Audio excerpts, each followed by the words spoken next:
Luzon, Visayas, Mindanao at buong mundo. Ngayon ay Biyernes, October 6, 2023. Ako si Barbie Mulak at ito ang Balitang A to Z. Carbon is usually used to deflect the image of X-ray machines in all custom ports. Mahigit 2 bilyong pisong halaga ng hinihinalang shabu na diskubre ng customs sa inabandonang container van. Tinatawag natin na precarious work arrangement sapagkat surplus yung ating labor. Unemployment rate bumaba sa 4.4%. Pero karamihan dito, low-skilled at mababa ang sweldo. Sa sports, Gilas Pilipinas gumawa ng kasaysayan na iuwi ang ginto sa Asian Games.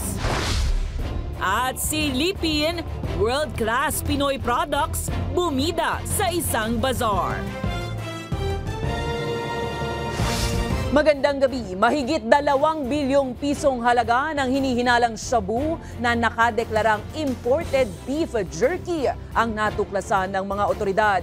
Iniimbestigahan na ito ngayon ng pulisya upang matunton ang mga sindikato sa likod ng shipment. May balitang A to Z si Ian Maghanoy. Kahon-kahon ng idineklarang imported beef jerky. Pero sa loob, mga bagay na selyado ng vacuum plastic at aluminum paper. Mahigpit rin itong nakabalot sa piling wrap at carbon paper. Ito ang mga hinihinalang shabu na nadiskubre ng Bureau of Customs sa isang inabandonang container van na isinailalim sa Manila International Container Port nitong Huwebes. Ayon sa Customs, February 29 pa nang dumating ang naturang shipment sa MICP. Consigned ito sa isang sales beat within OPC, habang nagmula naman ito sa isang logistics company galing sa Mexico. Yun nga lang, 7 buwan na itong nakatenga pero wala pa rin nagkiklaim.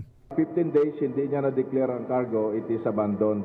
It will be subject to the disposition later on. It's either by auction or condemnation yung mga containers.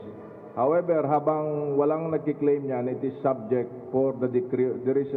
The district collector will issue a decree of abandonment of abandoned cargos. September 29 ay isinailalim ito sa pre-lodgement control order ng Customs at Huwebes naman ang inspeksyon.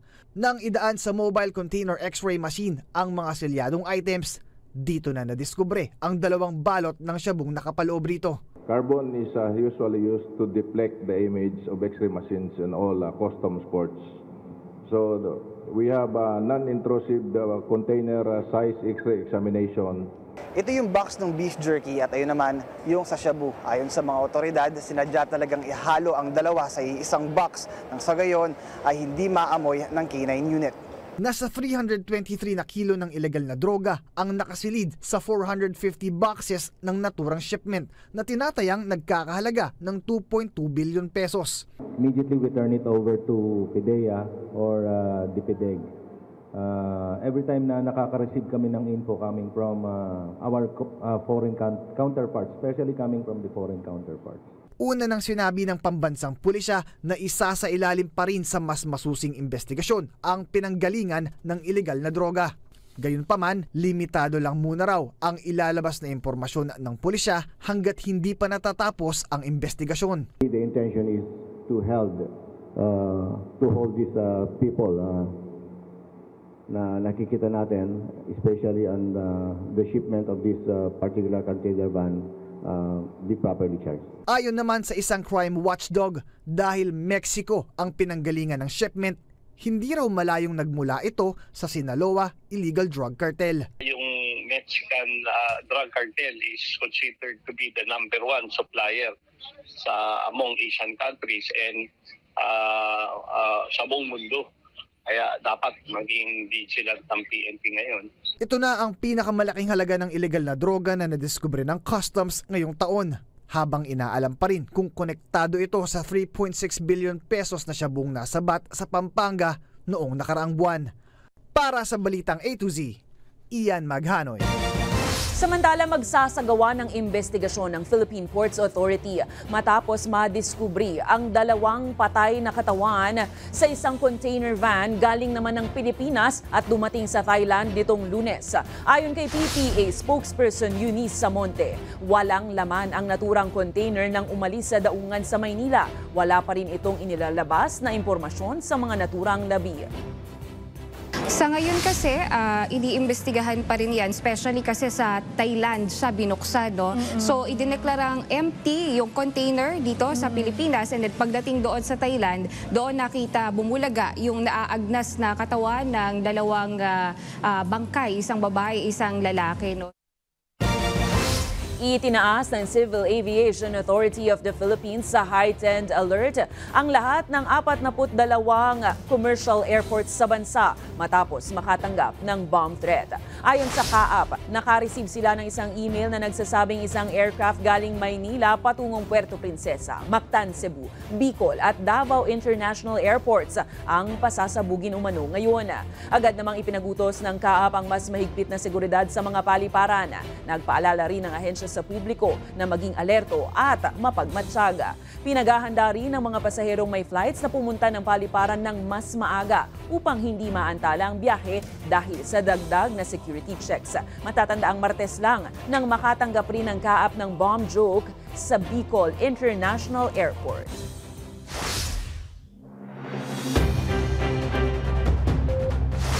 Dumami ang nagkatrabaho sa bansa ayon sa latest report ng PSA. Pero karamihan pala sa naidagdag na trabaho ay low-skilled at mababa ang sweldo. Yan at ilan pang issue ng mga manggagawang Pinoy sa Balitang A to Z ni Kim Salinas. Magandang balita ang inihatid ng Philippine Statistics Authority dahil mas marami na ang naitalang may trabaho ngayon. Naitala ang unemployment rate noong Agosto 2023 sa 4.4% o katumbas ng 2.21 milyong Pinoy na walang trabaho. 95.6% naman ang may trabaho na. Napansin namin na itong August dahil nagsimula yung preparation para sa pasukan. Tumaas yung ating mga workers related doon sa mga activities sa schools, no? In particular, yung mga sa garments, no, yung mga school uniforms. Ibig sabihin, karagdagang 3.44 milyon ng mga Pinoy ang nagkatrabaho sa naturang buwan. Pero aminado si National Statistician Undersecretary Dennis Mapa na karamihan pa rin sa mga trabaho ay low-skilled o tumatanggap ng mas mababang sweldo. Wholesale and retail trade, repair of motor vehicles and motorcycles na may dagdag na 1.14 million.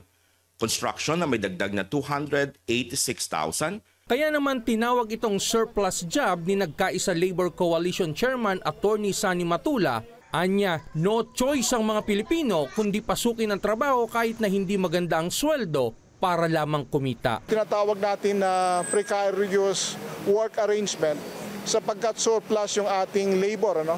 At hindi walang choice.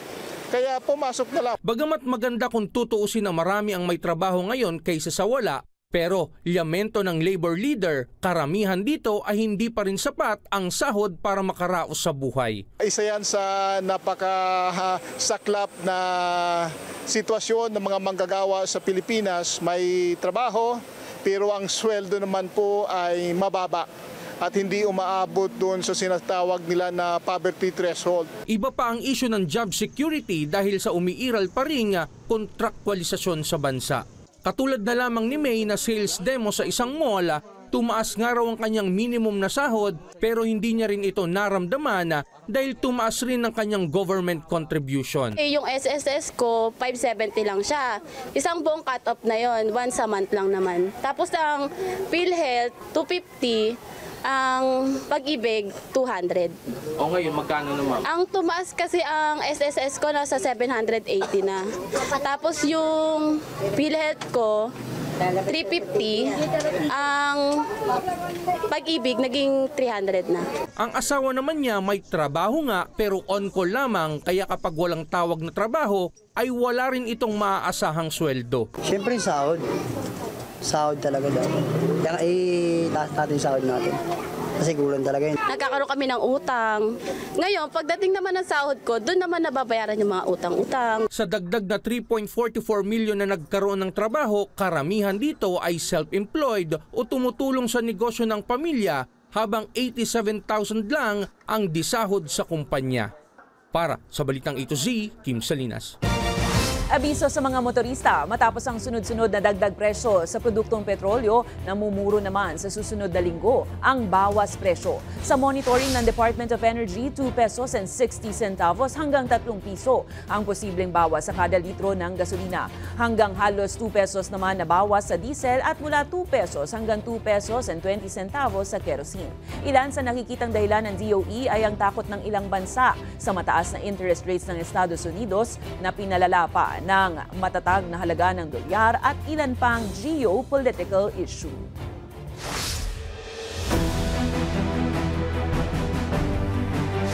Nagkita sina Pangulong Ferdinand Bongbong Marcos Jr. at dating Interior Secretary at Senador Mar Rojas sa Capiz ngayong araw. Ibinahagi ni Marcos na kahit hindi sila magkasundo sa politika, matagal naman anya silang magkaibigan. Sinabi rin ni Marcos na ito ang unang pagkakataon na muli silang mag-uusap dahil matagal na rin silang walang komunikasyon ng dating opisyal. Matatanda ang pinsan ni First Lady Liza Araneta Marcos si Rojas. At una na ring umuugong ang balitang posibleng maitalaga bilang kalihim ng Department of Agriculture ang kilalang dating standard bearer ng Liberal Party.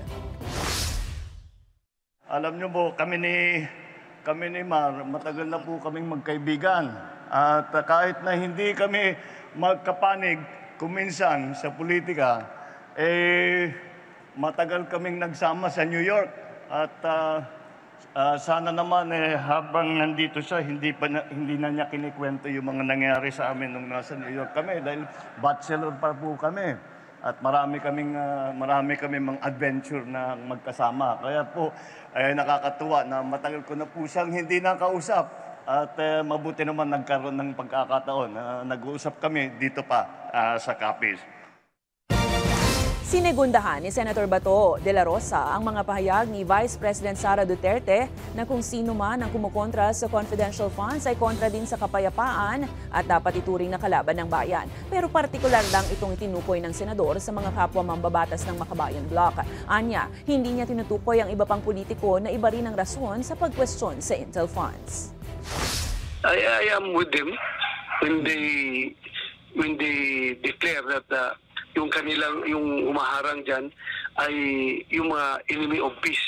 Okay. I am referring to the enemies of peace as to those yung Makabayan Bloc. They are fighting for their existence. And one way of fighting for their existence is iwasan talaga na makakuha ng confidential funds. Personal na dumalaw ang Vice President Sara Duterte sa lamay ng yumaong grade 5 student na si Francis J. Gumikib sa Antipolo City ngayong araw. Kasama ang iba pang opisyal ng Department of Education, nagpaabot ng pakikiramay ang Education Secretary sa pamilya ng bata. Nakasabay rin sa pagdalaw ang hepe ng Antipolo Police na nangako ng masusing investigasyon sa nangyari. October 2 nang mamatay ang batang si Francis matapos umanong sampalin ng kanyang guro.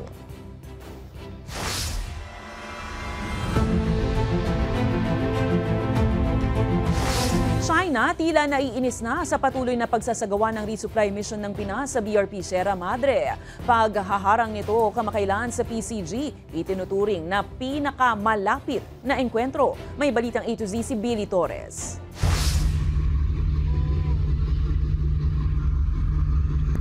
Isang metro ang naitalang distansya ng Philippine Coast Guard mula sa barko ng China Coast Guard sa pangaharang nito sa resupply mission sa Ayungin Shoal kamakailan. Ayon sa PCG, ang ganito kalapit na distansya ay maaari na magresulta ng banggaan kung nagkataon. Sa kabila ng pangaharang ng 3 CCG vessel at ilang pang Chinese militia vessel, matagumpay namang nakarating ang supply sa BRP Sierra Madre ng parehong araw. Pero ikinababahala ng PCG ang paglalapan ng pagiging aktibo at agresibo nito. Gayong lumapit na ng hanggang 0.5 nautical miles ang gray ship ng People's Liberation Army Navy ng China. Pagkatapos pa ng insidente, naglabas ng pahayag ang CCG ng pagkondena sa anilay pagpasok ng PCG sa naturang lugar nang wala nilang pahintulot. Para naman kay International Affairs Analyst Prof. Renato De Castro, inis na ang Beijing at sinasadyang ipakita sa kanilang mga aksyon. What China is basically sending us is this will be a dynamics between the Chinese Coast Guard, which of course has been given the legal mandate in 2021 to basically assert China's expansive claim in the South China Sea, and of course the Philippine Coast Guard, which has been given mandate by this current administration to assert basically what we believe is our maritime entitlement in the South China Sea. Hindi rin anya malayong gumawa pa ito ng ibang paraan para pigilan ang pagpapadala ng supply ng Pilipinas sa BRP Sierra Madre. China is on an offensive. China is in a mode for what has been mentioned, a maritime expansion. So sooner than later, China would have to escalate this by possibly ordering the Coast Guard to use lethal force, and of course that is provided in the 2021 Chinese Coast Guard law. Para sa Balitang A to Z, Billy Torres. Binigyang diin ni Senator Francis Tolentino ang kahalagahan ng pagkakaroon ng archipelagic sea lanes para maiwasan ng aksidente sa karagatan ng bansa matapos masawi ang 3 mangingisdang Pinoy kamakailan. Anya, oras na para magkaroon ng mas malinaw na ruta sa mga karagatang teritoryo ng Pinas, gaya na lang na ipinatutupad sa ibang bansa. Dagdag pa nito, baka naaabuso na ang kalayaang maglayag sa Philippine waters kung saan sariling mga mangingisda nito ang nalalagay sa peligro. Samantala, hindi naman nawawala ang duda ni Senator Ronald Bato de la Rosa na posibleng intensyonal ang nasabing pagbunggo sa barko ng mga Pinoy. Yung hindi maiwasan magdududa yung tao. Baka mamaya registered ng sa ibang entity yung ship na yan, tapos baka mamaya alam mo na, yung maruming pag-iisip, baka ginamit yun purposely talaga to iram lang yung dahil nagalit na sila sa yung ating mga fisherman, di ba? So kung may archipelagic sea lane tayo, meron talagang ruta na dadaanan yung malalaking vessels at alam na maliliit na bangka, mga isda natin na yun yung daanan na pwede rin iwasan. Sa iba pang balita, hindi na iaapela ng ABS-CBN ang hatol ng MTRCB ukol sa pagpapataw ng 12 araw na suspension sa noontime show na It's a Showtime. Ayon sa pamunuan ng ABS-CBN Network, matapos ang masusing pag-aaral, nagdesisyon ang naturang outlet na hindi na iapela sa Office of the President ang desisyon ng MTRCB hinggil sa programang ito. At sa halip ay isa sa ilalim sa 12 araw na suspension ng programa simula October 14. Ngunit naniniwala pa rin ang Kapamilya Network na walang nangyaring paglabag ang programa sa anumang batas. Samantala, magbabalik naman sa ere ang mas pinalakas raw at mas pinagandang It's Showtime sa October 28. Susunod, ilan pang mga Pinoy athletes nag-uwi ng medalya mula sa Asian Games. At mamaya ilang produktong Pinoy bumida sa isang bazaar. Abangan ang kumpletong ulat sa pagbabalik ng Balitang A to Z.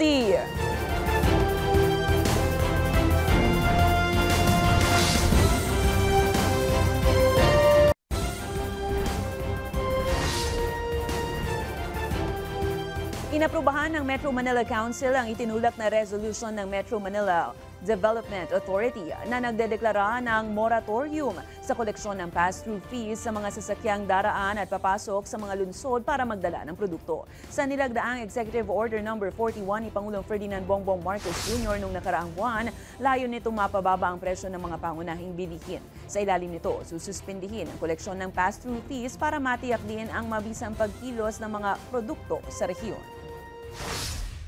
Yung mga kasalukuyang ordinansa na nagpapataw ng kabayaran sa pagdaan o di kaya sa pag-deliver ng mga produkto sa loob ng mga lungsod ng Metro Manila o kahit yung pagdaan sa mga kalye ay hindi na po gagawin. Para mapabilis ang pagtutugi sa mga gumagawa ng cybercrime at scams, nilagdaan ni Justice Secretary Jesus Crispin Remulla at Budget Secretary Amena Pangandaman ang isang joint circular para madagdagan ang mga prosecutor sa bansa. Ayon kay Remulla, nasa mahigit 1,000 piskal at 364 na prosecution attorneys sa buong bansa ang inaasahang magbibigay ng serbisyo sa publiko. Binigyang diin naman ni Pangandaman ang kahalagahan ng prosecution service na dapat ay nalalapitan agad ng ng publiko. Kasabay nito, nagbabala ang cybersecurity analyst na si Art Samaniego na malaki ang tsansang gamitin ng Medusa ransomware ang mga data na nakuha mula sa PhilHealth sa pang-aatake sa mga miyembro ng ahensya. Alam naman po natin na marami sa ating mga kababayan ang hangad ang pagkamit ng hustisya sa iba't ibang sitwasyon at pangangailangan. Maraming Pilipino po ang umaasa sa ating pamahalaan para sa mapagkakatiwalaan, patas at mabilis na hustisya. It's just the beginning. It's the scammers or the cyber criminals are doing it in phases. So it's a good thing that PhilHealth did not pay because there's no assurance that the cyber criminals will not release the data even if the government paid for the ransom. Mariing kinukondena ng National Network of Agrarian Reform Advocates Youth ang pagpapawalang bisa ng Malolos City Regional Trial Court 19 kay retired Major General Jovito Palparan sa kasong kidnapping at serious illegal detention with serious physical injuries. Ayon sa grupo, pinatunayan lamang ng korte na bulok ang justice system ng bansa. Ito'y matapos ngang iabsuelto ang kaso na inihain ng mga magsasakang sina Raymond at Reynaldo Manalo. Matatandaang nahatulang guilty si Palparan noong 2006 matapos kidnapin ang dalawang estudyante naman ng UP na sina Karen Empeño at Sherilyn Cadapan. Kilala rin si Palparan bilang anti-komunista sa ilalim ng pamumuno ni dating Pangulong Gloria Arroyo.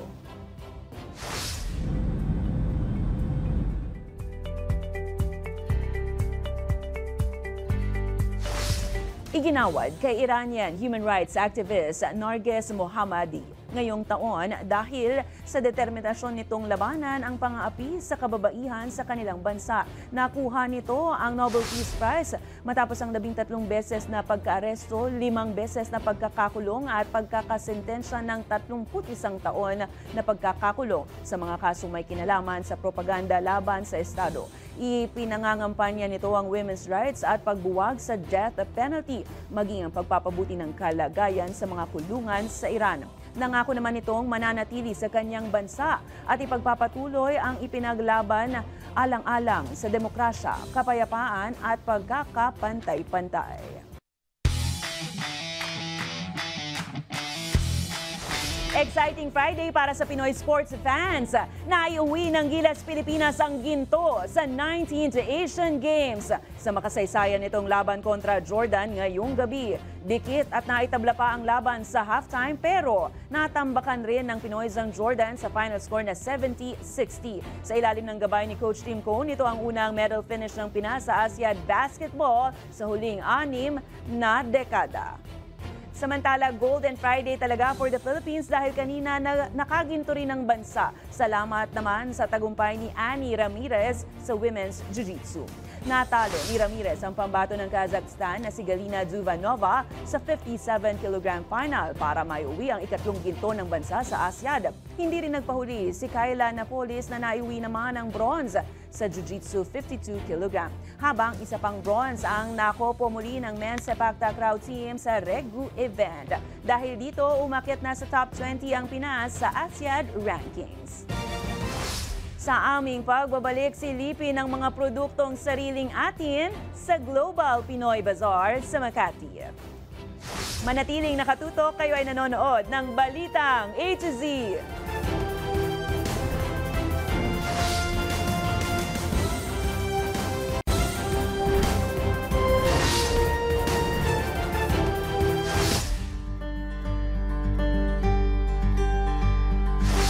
Iangat ang sariling atin. Yan ang diskarteng hatid ng nagbabalik na Global Pinoy Bazaar sa Makati City. Tampok rito ang iba't ibang local brands at products na pang world class pero 100% made in the Philippines. Silipin yan sa Balitang A to Z ni Lane Garcia. Patok nga sa mga Pinoy ang tiyanggian, lalo na tuwing sasapit ang Christmas season. Sino ba naman kasi ang hindi maaakit sa makukulay nilang produkto at ganda ng mga butik? Kaya naman matapos ang 3 taong pandemya, muling nagbabalik ang isa sa paboritong bazar ng mga Pinoy tuwing bare months, Ang Global Pinoy Bazaar, handog ng Yabang Pinoy. Global Pinoy Bazaar is the first face-to-face bazaar of Yabang Pinoy since the pandemic. So we would like to welcome everyone na mag-shopping dito sa Glorieta Activity Center. And the vision of the bazaar is to promote rationalism and be a catalyst of change for Filipinos. Bidang-bida at angat dito ang mga produktong Pinoy. Mula sa magagandang disenyo ng mga damit, makukulay na accessories, Christmas decors, at syempre, pagkain, 100% made in the Philippines. Layunin ng bazaar na iyabang ang galing ng Pinoy all over the world at upang matulungang kumita ang ating mga kababayang may maliliit na negosyo. Kung fashionista ka at magaling mag-mix and match, arat na sa Simon's Closet. Hindi basta butik ito mga ka-A to Z dahil zero waste eco-friendly ang kanilang campaign. So yung mga waste ng mga warehouse, we buy them, yung mga scrap, na malilinis syempre, and then we turn them to accessories. And even yung mga retaso from the clothes, we make them with their own packaging. So yung packaging namin, gawa din namin yung mga tira from the clothes. So wala talagang tapon with all our materials. Sa mga naghahanap naman ng pangregalo ngayong Kapaskuhan, bakit hindi nyo itry ang mga kandila at pure organic soap ng Bath Gems? Kami po ay 100% Filipino-owned na company na mga designs na to. Original po siya lahat. Ginawa namin, all natural and organic. Hindi po yan ginamitan ng mga harsh chemicals or any artificial na substances. So, very moisturizing at very friendly sa skin natin. Ilang foreigner rin ang spotted sa bazaar na ito. Isang patunay na hindi lamang dito sa Pilipinas benta ang produktong Pinoy, kundi maging sa panlasa ng mga banyaga. Para sa Balitang A to Z, Lane Garcia.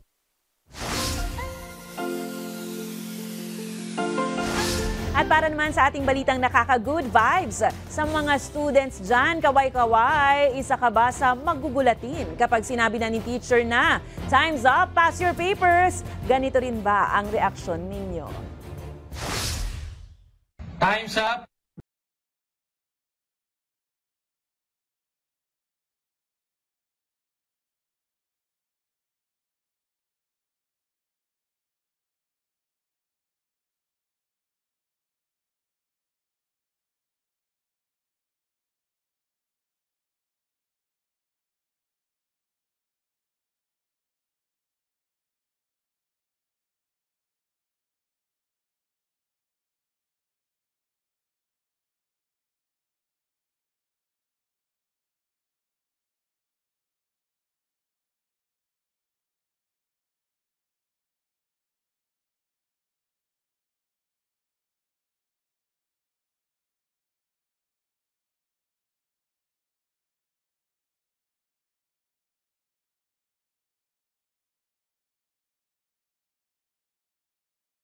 Time's up! May halong galit yata yung pagtitig. Kung kayo ay may kwentong kakaiba, mga kwento ng pag-ibig o storya na inspirasyon at pag-asa, maaari niyo itong ibahagi. Sumali sa ating Facebook group na Balitang A to Z. Panoorin ang replay na ating programa at sundan ang ating social media pages. Hanapin ang Balitang A to Z.